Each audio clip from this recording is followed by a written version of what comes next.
এই যে ইশারা পড়ছে সিগন্যাল বাতি, এই একটার ক্যামেরা দেখতেছেন, একটা ট্রাফিক রুল ভঙ্গ হলে ৩,৫০০ রিয়াল, খাড়ার ওপর জরিমানা, কোনো কথা নেই, সাথে সাথে ক্যামেরা আপনার যাবে।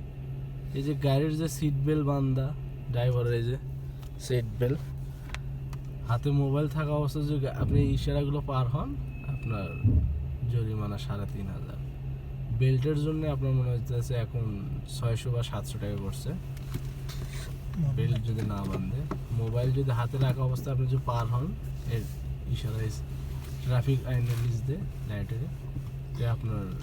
আর লাল বাতি জ্বলা অবস্থায় আপনার যদি একটু গরমিল হয় তো আপনার ৩,৫০০ রিয়াল চলে গেল, কোনো কথা নেই, সঙ্গে সঙ্গে। এই যে ক্যামেরা।